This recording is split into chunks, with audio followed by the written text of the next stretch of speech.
in business ownership, some people just like want to hate the boss, And so having that created for me, changed me, where I then started to have post-conversation over-analysis. Essentially, after identifying that in business, I would start to be like so careful speaking my opinions and sharing with people that I'm going to offend them that I wouldn't even talk sometimes, And like after having a conversation with someone saying something totally normal, like, hey, I hope you're having a good day. Afterwards, I'd be like, oh no, they're probably going to be mad at me because I had a frustrated look on my face, right?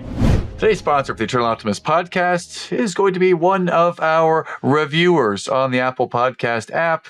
The title from February 2nd, 2023, Uplifting Lessons for All, 5-star rating from E.M. Woolwind. I've been interviewed on many podcasts and listened to so many more, and I have to say that Matt's Eternal Optimist is one of my favorites. It seems like every episode teaches great lessons and is so uplifting you just want to listen to more. Matt personally is such a great person that both he and his wife took the time to come out and meet me on their wedding anniversary because that was the day I was in their city. It has been an honor getting to know you better, and I wish you all the best. Matt, if you're reading this, you need to subscribe to this podcast. Well, thank you, Eric Woolwind, for that wonderful review. We much appreciate you, sir. Please, everyone, go over to the podcast app you're on, rate and review this show with a 5-star rating and review. That's what spreads the word out there. Who else might you know who could benefit from Eternal Optimism? Please share this episode with them. It'd mean the world to me. Thank you so much. And now, back to the show. Hello, friends, and welcome to the Eternal Optimist podcast. I'm your host, Matt Rincon, and I'm excited to bring to you today a conversation with a new friend. Before we dive into the conversation, I want to share with you, you can follow me on social media at Facebook and Instagram, Eternal Optimist Podcast, and do a live stream every morning for 5 to 15 minutes at 7 a.m. Eastern Time on both of those accounts, Instagram and Facebook, Eternal Optimist Podcast. Today's episode, I'm taking a deep breath, my friends. Today's episode, I'm going to give you the disclaimer up front. I actually cried in this conversation a couple of times. Matthew Christensen shares it all. And he is a genuinely good soul, my friends. Genuinely good soul. And he's humble. He started designing video games at the age of 10 when he built Game Maker, his first game. By 12, he started his first video game company. He found early success in business, and it carried on into his college years and beyond. He weaves the tale of things he learned and faced along the way. And when we get to his exit, at age 29, he sold his business so he could be with his family. And then tragedy struck. Sadly, his newborn son passed away. And from that point forward, our conversation turns to what Matthew calls the mist of darkness. He shares the different stages of grief, the fog that ensues, what not to say or what not to ask someone who is experiencing grief, how there's no timeline on grief. And as we express emotion during this discussion, Matthew does something that I'll always love him for. He gracefully shows us how to turn grief into an ally and how to move forward in the most challenging of circumstances. Matthew is open. He's real. He's taking it one day at a time. And some days, it's nearly unbearable. And through it all, he shows us that love and hope and time can heal us, and we can overcome. I hope you learn from this shining example of a wonderful human being, my friend Matthew Christensen. Enjoy.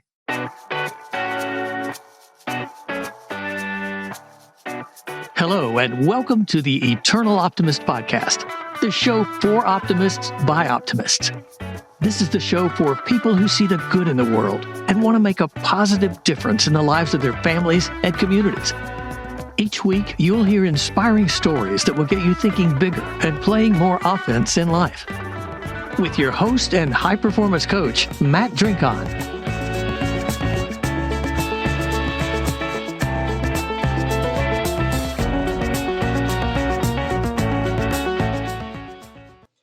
I know you've had some great success professionally, and I already detailed some of that in the intro to this recording. But I love to talk about, because everyone thinks that successful people, it's easy for them. That's a piece of cake. They're just smarter, or they have this special skill and they just had it overnight. So everybody thinks it's easy. They may have overcome one thing, but what they don't know is that under the water, we're like ducks, paddling 1,000 miles an hour. And many successful people, they've probably had some challenges, more than most, because they made it in some way, shape, or form. That doesn't mean that they've made it in every area of their life, but they made it in some way. And I know you've had professional success, so we know about that coming in, but I'd love to go back in time from now to anywhere in the past and talk about something that's been challenging for you. So I'll kind of leave an open book here, Matthew, and you can talk about anything that you've found challenging in the past. Just give it to you from there, sir. So I guess I can go back quite a bit. So me wanting to be a developer started when I was 10, playing the old Zelda games and whatnot. And I ended up getting into this tool called Game Maker, and I built my first game. And I was like showing it to my friends at school, and they were like playing it on their computers, back when computers were only existent in like labs at school, and very few people had them at home, and they were loving it. And so I then started building websites, and I'd put my game on there, and a few people would buy them and play them that way. And then I started doing other things with websites, and I ended up building my first company when I was like 12 or 13. And my dad was also into that stuff. And, my dad was teaching me business while other dads were like teaching their kids to throw the baseball. That's where we bonded, because my dad is a big businessman. And so I was doing that. And early on in life, I was finding success in business. And it wasn't easy to do that at a young age, because you have money coming in, but you don't really know the significance of it. Yeah, when you're 12 and you're building your first gaming company, yes. and you start to make some money, what do you do with money at 12? I didn't know. I just wanted another video game or some Toys R Us back when that was available. What did you do when you started to make money in a early teen phase in life? Yeah, so having success early, fortunately, and I don't know if this is the wrong or the right answer for everyone, but for us, our parents kind of, when we were very successful with business, they kind of just helped us tuck that away and save that for when we know a little more what to do with it. So I'm really grateful for them having that insight, though, because as a kid, I don't know, I would have just went out and blown it on something crazy. I still sort of did a little bit, but non-entitlement was huge in my family. My dad, I didn't know my dad was successful till I showed up to college, and he was the keynote speaker. And he was like, "Oh yeah, I built this $1 million business and this million." And I was like, "Holy cow." And then I thought, hey, it's kind of cool that I already built my own successful business. So early on, though, what's funny is I had a much easier time building these businesses when I was young, because they were very based around something on the web. There was you could buy Google ads back then, and you could buy a space to get people to look at your site, and then you could put AdSense on it, and you could even do Google. Through Google, you can make money if your site converted well through just that transition. So there were these tricks back then, early web, that probably fortunately Google has fixed and made more efficient for everyone, that you could use to make money. And I'm sure there still are like that. But after I went to college and that fizzled out, and I was starting my next business, what the greatest challenge was, I got into the service-based business field. And that field is a lot more challenging, I feel like. I think product-based, it's harder to start. Service-based, it's harder. Product-based, it's harder to build something that then successfully makes money. But after it's making it, it's awesome, Okay. In service-based, at least this is technology, and in my experience speaking, it was easier to find clients. Like you could go to a site right now called like Upwork or something like that. You could find a client and you could start working for them in just about any field if you can speak professionally and, sell yourself well. But where it gets hard is then you end up having multiple bosses and you start having to deal with then like pleasing people and keeping people happy in the service-based business. So for me, like the first real challenge I faced in my life, like I was always told I would face challenges, and always felt like, oh, I can always be positive through every challenge. So I would like do stuff and I'd succeed, and I'd be like, yeah, I'm an optimist. I'm always happy, and I'd succeed, keep going, keep going. And then Brightbridge came, and it felt like my first challenge because I'm building this service-based business, and now I'm getting clients who are not happy with what we're doing. And that's a challenge because sometimes a lot of them were happy, but there were some clients who were like, hey, like there was scope creep here. This costed more than I thought, and it's hard not to ever do that when you're building a website for someone. So that was my first challenge, was feeling like I had then built something that for some people was good, but for other people, like they were trying to start their dreams and we weren't succeeding at it. I think every service-based business probably faces that a little bit if they're being completely honest. Yeah. Yeah. Also, when you have these first clients that are, most people are satisfied, but some are not. Yeah. And this is your first taste in business where you're having some real adversity, where people are not happy with what you're providing. How are you dealing with that in that time? And how old were you at this time when you're sharing this? I was in college. I was building it out of my little apartment. I think I was like 23, around that age when I was doing this. And so, like, actually at first it was great for me. And I'd even like hire like neighbors that were like young students and stuff, similar age. And I was helping, like, there was one kid who was like in poverty, and I was helping him get out of poverty. And I felt all this sense of fulfillment and meaning in doing that.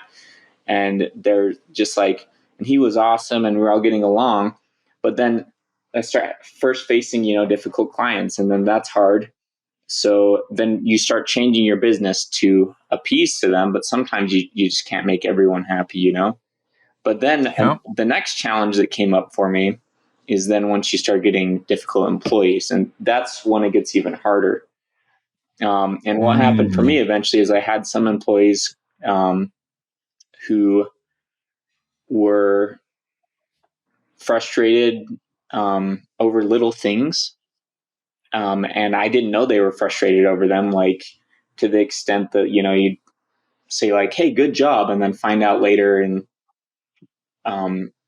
through the funnel that employee was mad at you for saying good job to them, like to that extent. Like in business ownership, some people just like want to hate the boss, And so having that created for me, changed me, where I then started to have post-conversation over-analysis. And essentially, after identifying that in business, I would start to be like so careful speaking my opinions and sharing with people that I'm going to offend them that I wouldn't even talk sometimes, And like after having a conversation with someone saying something totally normal, like, hey, I hope you're having a good day. Afterwards, I'd be like, oh no, they're probably going to be mad at me because I had a frustrated look on my face, right? So I think one challenge that can come up, and I think pretty much any field you're in, any business, whatever you're doing, it's possible to have this happen when you've been like, wronged for something, or maybe your inner child, something's happened that's made you overanalyze things.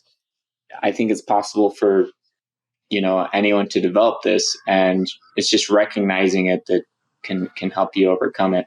I didn't even know I had this though until recently when my real challenges came. Yeah. Well, if I can interrupt, I'd say one thing I'm hearing in your speech pattern that I want to honor and appreciate is that I really feel like you're coming from a place of judgment free. You've set a couple of frames in front of some of your statements, And it just leads me to believe that you're someone that you're sharing your experience. You're not assuming it's their experience too, but from your perspective, this is what it felt like or looked like. And I like that. I mean, I appreciate that about you, is that it's a judgment-free space. Does that connect with you? Judgment-free? Yeah, I think so. I think that really connects with me, is like, I'm really against judgment, probably because Yeah. of all that stuff that's happened. But Well, yeah. Okay. So thank you. Yeah. So let's keep moving. Employee challenges, and we've learned to overcome some of those. We went into yeah, post conversation over analysis. Is kind of where we're at now. So please continue. yeah. So here I am thinking like, um, eventually I get to the point where I'm very stressed. I have like 20 employees. I have like 20 clients. I'm like treating all my employees as if like I need to not connect with them because I'm afraid I'm going to get hurt. This is the point I was at eventually, but I was successful up to this point in the like material creation of these things, building the business. But maybe my emotional wellness was not following with my success and like using, creating stuff and building a business. Yeah. Were you aware of that at the time, I was Matthew? not That aware. I you're wasn't. I was just so like caught up in everything going on that really I was just trying to solve the next problem. And also at that moment, I probably wasn't the greatest parent either. Like okay. I was so caught up in just trying to make me not have to fire employees and make employees not hate me and get more clients. That was everything I was focusing on. And I have a couple friends in business who've been there too, and I think it's Mhm. one of the dangers of building your own business, is that you eventually have to either just get really good at delegating, or you take it on yourself and you internalize everything. Um, Yeah. That's an entire podcast episode right there alone on when you realize that point that if your kid keeps saying to you, "Daddy's always working," yeah, that tears me apart whenever I hear that. That Daddy, he can't do it; he has to work. And I've heard those words come out of my oldest child's mouth, my second child's mouth. So yeah, I'm with you on that one. yeah, And while we're at it, I think you have just dispelled this legend or this myth that video gamers, you know, don't find success in the dating field because you have a family now and you have someone that is a special someone. I had a girlfriend when I was playing video games. So for those of you out there who think that video gamers don't get it, we do. We actually have we have social lives too, proudly. Anyways, I don't know where that came from. yeah. No, I um, think strongly. Like I am Christian, and I've been at church before where people have been like, "Oh, video games are evil; they're of the devil." Blah blah blah. yeah. Truth is, when I was 10, I started playing video games because my eyes were wandering, and like I don't know if this is still accurate, but for some reason my eye doctor thought playing video games would help my eye focus better. And I don't know, my eyes like don't wander anymore, so maybe it worked. But for health reasons, I got into video games when I was young, and actually, my wife and I bonded quite a bit over playing Zelda Breath of the Wild. That game that I was Nice. saying you got to try if you haven't. Nice. Nice. Awesome. And there's a Uh, lot of parents too who will be like, I'm not going to let my kids play games. And I think that there's balance in all things, if your kid's first experience to video games is they were a bad thing, bad thing, bad thing, they move out of the house and now they're a bad thing, that could end poorly too. yeah, that's true. It's true. And I mean, you could just do it all day, every Oh day, yeah. forever to the extent of just you're kind of socially just in your room by yourself all the time. There could be that Oh to yeah. the far extreme. Yeah, that's definitely out Um, of balance as well. And yeah. though there are some people who have a career in playing video games, and that really is work for them. And I've been working with a lot of those people lately, like Twitch streamers and influencers. And I think that if that's if people through video games are doing something great, like it's Hmm. more than a hobby, they're making something out of it. that's something that shouldn't be diminished either. Mm-hmm. Yeah, I'm with you. I'm in this judgment-free place as well. That if someone does, let's just say it's video games or painting or sports or Yeah. music or whatever their interest or passion lies, it's who am I to judge it? If it gives them joy and it impacts the world in a positive way, I'm all for it. So, of course, I'm all for video games too. But we're in a video game space right now. We're talking about how you maybe got to a place where you had to figure out I need to do more work and commit to that, or I need to figure out how to delegate. You're in that space. So if you could take us to that place Yeah. and move forward, please. Yeah. So going Matthew. back to the business, Mm-hmm. so eventually I started to realize that I needed to change something because,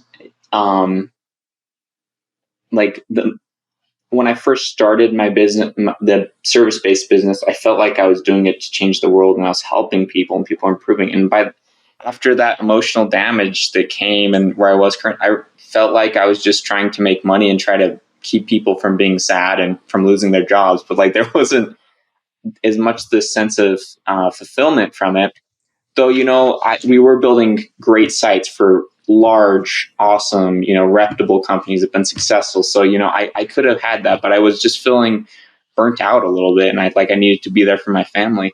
And that feeling happened at really good timing because I then decided, I need to sell this business and bring it to someone who maybe is in an emotional spot to take it to the next level.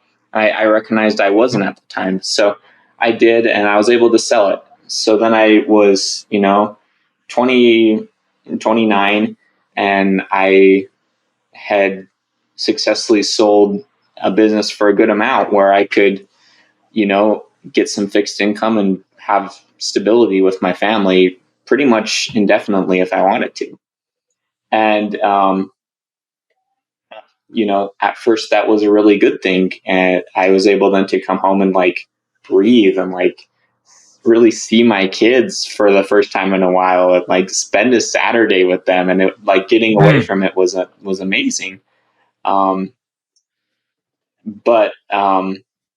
just at that moment, tragedy then struck. And I think it was a blessing from, whether you want to call it God or karma or whatever, that I was able to sell the business at the time I did, because just months after then, we had a newborn who we had for, who was born with some genetic issues.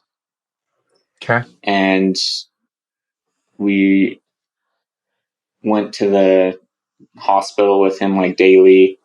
And his kidney started to grow, big enough that his body couldn't handle it, and he wasn't digesting food right, and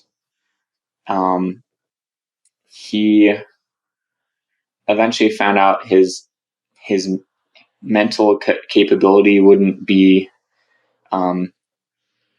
very much at all, and then he started having breathing problems and flatlining, and so we would spend the day at the hospital, pretty much every day there, being with him, while also trying to, help our other kids through what they were going through. And sadly, he did pass away. And after that, it was like everything I just shared doesn't even matter. Perspective changed. Before that, I wanted to help my kids be successful at business like I was. I wanted to, all this stuff I'm sharing that seemed like coming from a place of pride, almost like I did this, all just meaningless. And that's where I am now, honestly. I could keep going on about what I built in business, and people ask me questions, but at this point, I'm like, what does it, matter? Because life is fragile. And in a heartbeat, I would give up everything that I've built from past till now to have my kid be okay. So Yeah.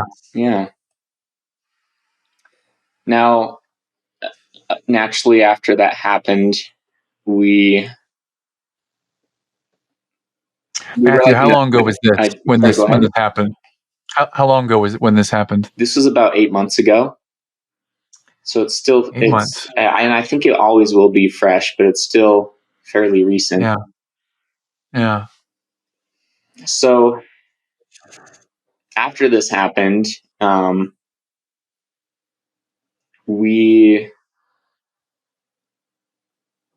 was so much I learned, and I wish I had gotten therapy like immediately.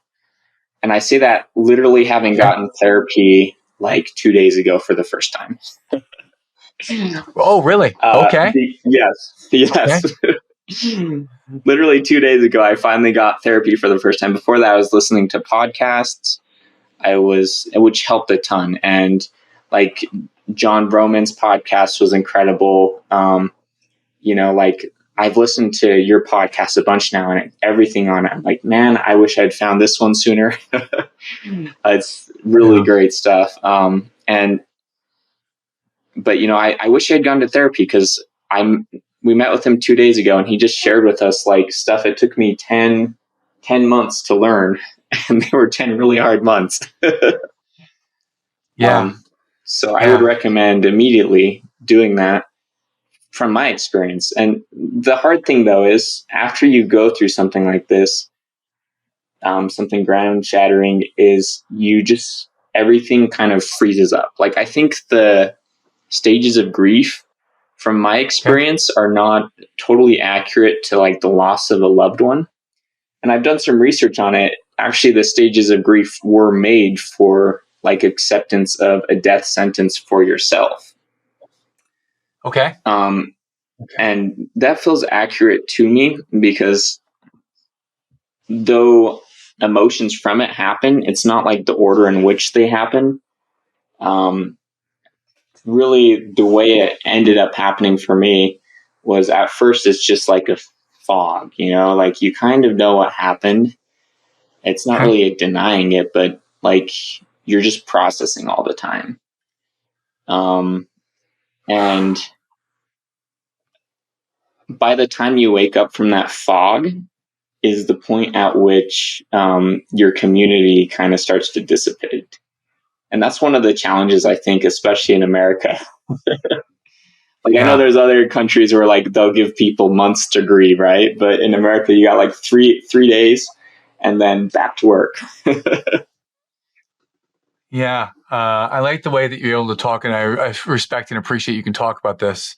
It's I'm on the verge of tears over here just thinking about that fog when I didn't have my children are alive. My father passed away, and I relate it to this fog, the processing time, and then having to go back to work, within the week, and then not even really caring what the result was at the work. And that's been my life, is the work. But now I just paused because I appreciate what you're sharing right now. So please continue, but I'm with you. Thanks, man. I'm so sorry you've had a loss too. That's another thing is after going through something like this, I feel like you become more emotionally like open. Like when I hear someone else going through a challenge, I just want to be there for them however I can, and you don't know how, but you just want to support others, which is why I'm on this podcast today and trying to share this experience. Anyway, so continuing the timeline, at first it was just a fog. And the best thing that people could do through the fog was not try to fix the problem, was to witness and observe the grief. Because grief needs to be witnessed and observed and not fixed, and especially early on. So the most common question you get is, how are you doing? Are you okay? How are you doing? Right? And the honest answer to that question is, especially when you're in the fog at the first, is like, if you're telling the truth, it's not good. And I even had people in my network, close people, be like, how are you doing? And I'd be like, not great. And they'd be like, why? And I'd be like, well, my kid died. And they'd be like, well, that was 5 months ago. And I'd be like, I want to punch him. Like, wow. it's still fresh. Like, it's always will be. Like, I don't care if someone's going through grief and it's 20 years from now and that's why they're sad. Always give them a break. From what I think, because I think it's a lifetime thing. And also, it changes it so you're suddenly like, it's like you're growing flowers in the winter. Like before you were in the summer and you could grow those flowers, right? Like I'd easily get satisfaction from like, hey, I'm building a business, I'm running it, I'm successful, I have my castle, as Dr. Kelly puts it. But after you go through a true tragedy, that castle kind of is just destroyed. It just got blown up, using that analogy. And now you have to really find what it gives you genuine joy. So like what used to bring me to like here, which is okay and happy, like the middle ground of what's okay and happiness, suddenly got shifted up to here. So suddenly you got to go to I had to go to the gym more. I had to spend more quality time with people around me. I had to feel even more fulfillment, everything just to be okay. And I feel like that's like the second phase of it is like, at first you're just in this mist of darkness. And then you next come to this point where you recognize you're just always low, but you need to find a way to stay high enough to even sleep. And for me, it was really a lot of like anxiety. Like I'd try to sleep, I'd close my eyes and I would just relive the moment. And right, that's what anxiety is getting caught up in the past or in the future. So the thing that I found eventually helped me to at least be able to sleep through that phase was getting in a routine. So like I knew that I would always, before bed, I would drink some chamomile tea, read a book, and I'm going to wake up early at this time, do all this. That was the first thing. Routine. Like I was sleeping so little, I was like close to dying. It was bad. But getting in routine helped me to at least function through the mist. And then the second thing was like meditation. And I used to think it was the wonkiest, craziest thing. Like people who meditate are like weird. Very weird. Yes. Right. Like, but eventually I gave it a try, and like there's meditations that can center you on the now.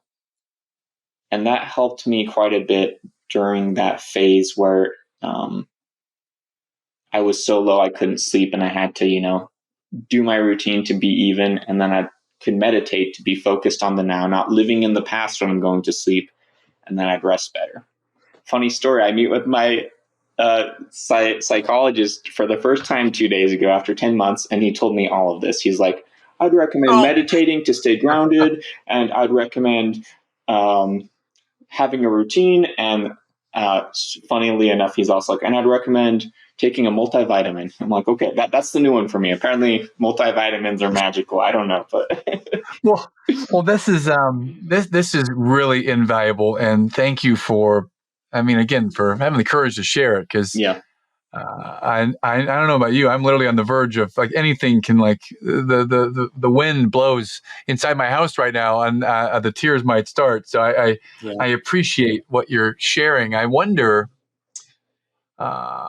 through this experience, in the last 8 months, you said that 2 days ago was the first time that you talked to a psychologist. Yep. And I wonder, in the days leading up to talking to the psychologist for the first time, what kind of pushed you over that edge or made you have the courage to actually make that call and set up that appointment? You finally got there. How'd you get there? Yes. So what finally got me there was for my wife, really. I thought I finally got to the point where I felt like I was good enough that I wanted to help my wife, because she was, really struggling, and she's working through all this too, in her own way. Um, and I honestly, coming from a complete place of pride, I know you've interviewed people all the time on this podcast who like they've overcome their pride and they're just like awesome people. I haven't. I'm so just full of it, and I got so many issues to work through. So I'm sure Hector's going to have to edit this a lot, but join the club, man. I think we've all got our issues. but I appreciate what that finally you're got me through is sharing being it. like, I'm going to help my wife. And Thank then you. I had a friend who is in my band, my front row dad band, who's like, man, you really should go with your wife. Like, he's like, he shared with me some real personal stuff and opened up to me about how he wished he had went with his wife when he was in a similar spot. So I decided, okay, what the heck, I'll go too. And I'm really glad, because I thought I was finally, had it a lot more together, but going was a great idea. I think what Awesome. scared me for 8 months, I think this is an important topic to cover too, is I was scared that I would get a therapist and they would say to me the type of stuff the community says to me, which probably is the case sometimes. And what gave me the courage to do it was determining that I was going to fire my therapist instantly if they said the type of stuff the community says to me. Like I get a lot of like, oh, I know you're sad, but don't be sad, you'll see him again, or like or like, Yeah. just like, oh, I see your problem, but I had my brother die, and let me tell you about his death, and then go into that. And so it's tough for me, like when you're going through it and then you hear someone else's story that doesn't per se help you through yours, it just makes you more sad. But it's tough for me because now on the other side of it, I don't want to do that to anyone on this podcast, like I don't want to be that guy being like, here's my story. Now I know I didn't help you at all with your problems, but here's my story, which is why I'm like so sensitive to bringing this up over and over again. I hope anyone listening to this going through something that that just my experience of how I've went through the grief can maybe be enlightening, whether I did it right or wrong on things, and be helpful. And also I recognize that grief needs to be witnessed and observed. And my story is not anyone else's. And it like, there isn't a better or worse, like I've even heard people be like, hey, your kid died when he was 2 months old. Oh, that's not so bad. I know someone whose kid died when they were 5 years old, and that's really triggering. And so, no, that's not right. Everyone's grief and story is their own. And it must be fed and nurtured and loved and honored. And there is no timeline on grief. And it's healthy and good to feed it and love it instead of bottle it up. That's the third thing I learned was eventually I got to the point where I could function. And then I started going to the gym a lot, and I started listening to like angry rap music. I just got so mad. I was just angry all the time, but I wasn't expressing my emotions or sharing at all. I just became this like angry guy who was just, trying to, and I guess that is one of the stages of grief is anger, right? And that's what leads me to the front row dad group that we're both in. Is I went to the live session of that, and there was a grief breathing exercise where they did the same grief breathing that like Marines do.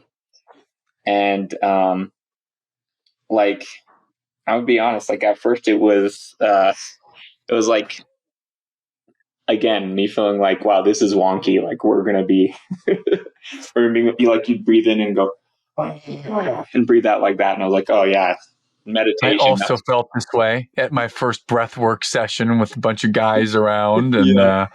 yeah, this is going to be kind of wonky. I'm not going to do it. I'm not going to play all in, and Yeah. I I'm with you, man. 100%. Before you know it, I'm like crying like a baby that just lost its love. I mean, I'm Yes. in a place I've not allowed myself to be Yes. really ever completely just let it go. Yes. Yes. Yeah, I'm sorry to steal the show. I don't mean to talk about me. Let's come back to what was your experience with this breath work? No, And everything you said was 100% accurate. Totally with you on that, man. And like, we did this exercise where like, one guy would stand in the, like we all get in a circle with like 100 brothers or so, and one guy would stand in the middle, and he's like, I want whoever is going through the most grief to stand in the middle. And like, I felt like I'm like, I'm obviously going through the most grief, but like also I don't want to be like a spectacle. So it was like awkward that like this was before the barriers were broken, right? Like it's like that's a tough way to put it, but like I couldn't just step out of the like center of the circle, you know, and everyone steps out one by one, but I'm just like, I can't dishonor my kid because there's no greater, I'm like at it 1,000,000%. We're at like, there is no greater grief I can possibly feel than this, you know? But then it finally gets this circle of everyone stepping out of the center of the circle, and there's me and like 10 other guys. And I finally stepped out, and I think it was like, it was partly in the spirit of like, man, if these guys are here as long as me, feeling socially awkward, they must also be infinity out of infinity. So I'm good at like just try to be charitable on this, you know? So we all step out. There's one guy in the middle, and they have those of us who were in the circle the longest come up to him and like hold him up and put our hands on his shoulders, while we're doing this grief breathing and exercise. And me being a complete skeptic, I was, like you said, I was in tears after like 20 minutes. Like there was this grieving music playing. We were breathing this way. And the facilitator therapist was asking the guy in the middle, he's like, I want you to imagine your son. Now, what does he say? Like, what does he think about you? Does he love you? And he's like, yeah, he does. And he's like, would he, does he want you to be sad? And he's like, no, he doesn't. He wants me to be happy. And like when he was saying that, I swear I felt the presence of my kid in that room telling me the same thing. And I realized a lot of me feeling like I needed to be sad and angry was really just on top of grief. Anger is typically covering another emotion. That's why you'll have anger. I was just having anger covering my grief. And when I got down to the grief, I realized I was just part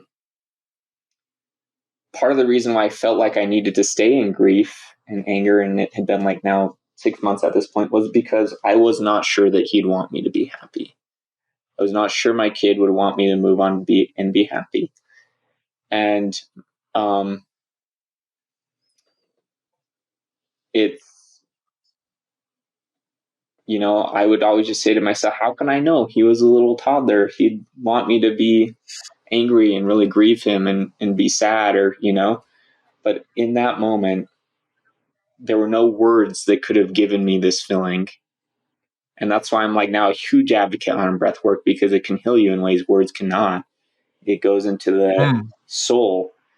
And my soul finally just had this connection with my son that he wants me to be happy.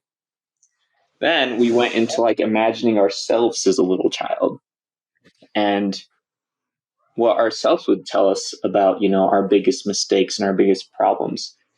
And I started to heal from my post conversation over analysis we were talking about earlier. I started to pull out my inner child again and realize I can just be myself, you know? So you're getting it uncut here because I'm just being my raw self in front of you. Didn't prepare notes or anything, but because I just want to channel that, you know?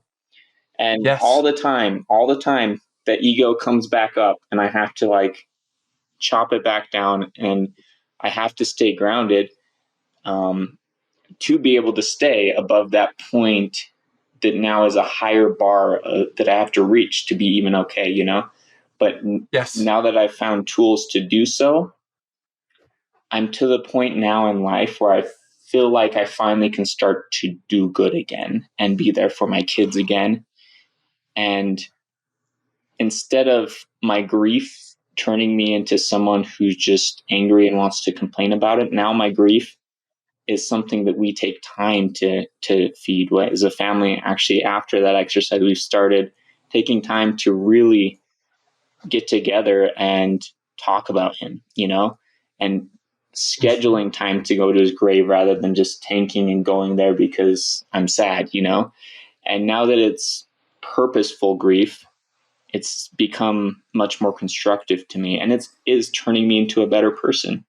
And I used to hate it when people would be like, I'm grateful for my challenges because they made me a better person. I loved that before I lost a kid, by the way. Like before that, I was like, yeah, I'm grateful that I have clients that are tricky, you know, or I had to deal with a really difficult employee and I learned stuff. Yes, I'm better. But after I lost a kid, I hated that. I'd be like, oh, no, I would gladly be the worst person on earth if my kid would be okay. You're like, no. Yeah. That's the thing. That's another thing the community said that I was scared the therapist would say. Well, I appreciate this purposeful grief transition that you've now made. And I appreciate that you have armed yourself with tools that you've found on your own or found with other support. You've got tools now, and the bar is now, instead of being impossible to reach, now there are ways that you can get to it. And some days you can be over it. And now it feels like there might be more days you're over it than there were before. So for someone who feels this grief like you do, Matthew, I'm curious. You've stated that it doesn't ever go away, and I can relate to that from the loss of a parent. But as far as being able to get to that place where the tools get you into a more manageable spot or a positive spot, if you'd call it that, I wonder now that you have these tools, what's next? Is it more practicing to mastering the tools? Is it, I have this much higher awareness now of how I can work through it? I'm not really sure I know what I'm asking because I'm feeling some emotion myself and kind of, I guess the question, let's just make this real simple. Yeah. What's next now that you might have some of these tools and that you're taking these actions? What's next later today or tomorrow and moving forward for you? Yeah. So next is I care much less about how much money I make. Mm-hmm. I care much less about the goals that used to be for my kids to be quote unquote successful, and much more about life is short and I need to help my kid. Something tragedy could strike at any moment, and I want to help my kids and my wife have a lot of good moments together. I want to create good memories, you know? You don't see old guys on their deathbed being like, oh, dang, I wish I did more business, you know?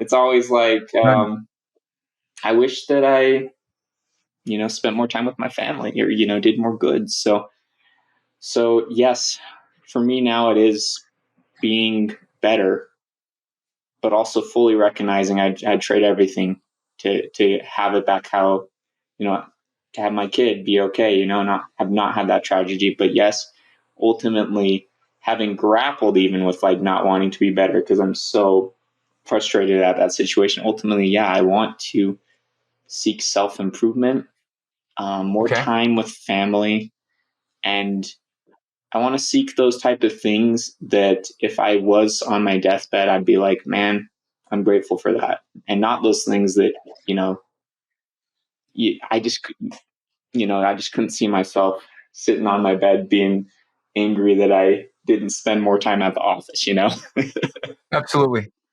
Absolutely.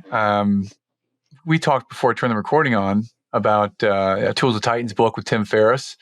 And I remember I think it was the opening chapter, the very first chapter I read, he interviewed BJ Miller, Yeah. Who gave a TED talk around this grief. And he's a hospice care gentleman that has helped thousands of people, pass away gracefully. And they all said what you just shared, that I don't want to go back and say I worked more. I want more meaningful moments with people I love. And I'm going to try to spin this in a way. And if I'm wrong, tell me I'm wrong, or tell me that it doesn't feel right. But it sounds to me that through this incredible challenge, which will always be present, you've learned a lesson that you hadn't learned before, some wisdom. I feel it's wisdom from where I sit, some wisdom that life is not about how much time I spend over there at the work. It's not about the money. It is about the people that I love and making moments count, because life is short. Yeah. And if that's a lesson that we learned, then as an eternal optimist, can we say that if there is something good that came from this tragedy, it is that now I have been gifted this clarity to spend more time loving my family? That could be a huge stretch, and that could be totally wrong. I don't know. No, that is, I am so grateful that I'm on this podcast with you, because you just put that into words I needed to hear today. So thank you. That sums up a lot of it pretty well. Yeah. I'd say also one of my big things I'm wanting to do next is, as we mentioned, I've been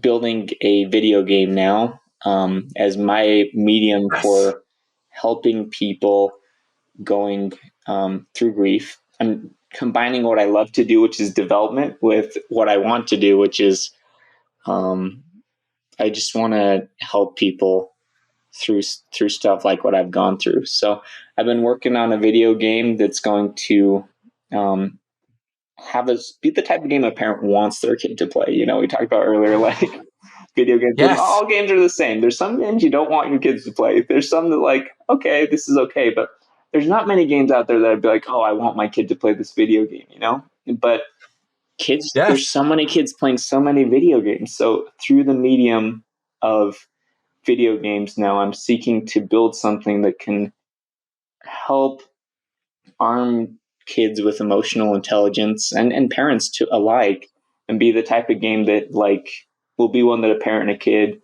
both will want in their family, that helps them later on in life. They'd be like, man, I'm glad I had this experience with this video game, because there is a bigger market for video games right now than like all the social media combined. There's literally like trillions of people at any given moment on Steam playing a video game. So I'm trying to arm video games to do good. And I've been hiring therapists and people that help me in that endeavor. I have a developer who works with Microsoft who is my partner on it, and we've just been having a lot of fun building it, and probably will have that out in about a year or so. I'm going to make just a big guess here, but I some of the words you've used today, I wonder, are these going to show up in the video game? You said the stages of grief. One of them is the fog, which then a minute later you said the mist of darkness. Are we going to see the mist of darkness maybe in a video game, right? Possibly. Yes, quite possibly. Yeah. I can't wait to play this game. I like. You did say something that really connected with me about 20 minutes ago, and I wanted to bring it back. You talked about growing flowers in the winter. Yeah. And how it's easy to grow them in the sun and sunshine summer, but make it cold outside, make it blustery, and make it wintry, and now it's harder to grow flowers. You have figured out, learned tools that can help you to grow flowers, and you're creating a game that can serve the greater good and help them, not only if they have gone through some grief, but also to arm them proactively in advance, kind of like preventative medicine, so to speak. I wonder, you talk about emotional intelligence and how we deal with things. I wonder how much of that is learned from our parents. And if you are teaching parents or arming parents through this game, I'm just curious, wonder, and I don't have an answer. I wonder how that's going to impact future generations, because a lot of us, we just get our emotional intelligence. I think a lot of it probably from the way we're raised. Oh, yeah. So I wonder how this is going to impact emotional intelligence if families are playing this together and it's a game, it's the quest or whatever that we all love to play, but it's arming them with emotional intelligence. I'm excited to see it. And when it comes out, I can't wait to have you back on the show. Maybe even have a live stream on the show of the game. I'm excited to see it. That'd be awesome. That'd be so fun. And man, I've even been thinking, hey, I need to figure out a way to get some meditation into the game somehow. I don't know yet, but like, if we could figure out a way to you mean convince positive people to give that a affirmations? try, that could be cool. Well, it depends on what the medication might be. Not The medication sorry, meditation with a T. Oh, meditation. Well, I was thinking either way, a medication, if it's our mind that we're working with, is meditation or is affirmation or is visualization or is, reading a book, as you say, in your routine. I mean, how are we influencing people to develop their routines through the game? I'm sold. I want some. Heck yeah. Well, let me ask you a couple questions here, because you've bared your heart and soul, and I appreciate the heck out of this. Yeah. And I don't know if it's going to make it to the audio version of the podcast, but I literally was crying a couple times here. I had to hold back a little bit. So thank you for that, because it used to feel like it's not masculine to cry. It shows weakness to cry. I mean, these are really masculine ideas maybe that came up from a long time ago. But now I actually feel better. Now that you've shared, I feel a lot better. How do you feel in this moment? I know I'm taking a risk by asking, but how do you feel after talking about it and sharing it? What does it feel like after that? I'm curious. It does make you feel grounded, I think, like you get, like when you do go down into grief and you experience it a lot, it helps you to be able to come back up out of it. So for sure, having talked with you and opened up, it's been therapeutic for me, for sure. Oh, well, good. I'm glad that if it can serve that purpose and serve our listeners, it has served me. You have served me. And I didn't selfishly come to our discussion expecting that or asking for that, but I just thank you for sharing. And ding, ding, ding. It's time for the lightning round here of some questions to wrap things up. And I'd love to ask you first, when you hear the terms eternal optimism, what does that mean to you, Matthew? Yeah, going back to the flowers in winter, I came up with that quote just actually while I was looking at the name of your podcast, because that's what I think eternal means, that it's going to go on forever, and it's not going to be circumstantial. It's not going to be limited by time. So an eternal optimist has to be the best optimist at learning to make it through true tragedy, similar to the experience I shared, and however tragedy strikes, just finding the right tools to make it through that is part of what it takes to be an eternal optimist. Okay, thank you. And if there's a song or a movie or a show that might give you some inspiration or some energy, what might be a song, movie, or show that you like? Oh, have you seen the movie or read the book Unbroken? Oh, yeah. Yeah.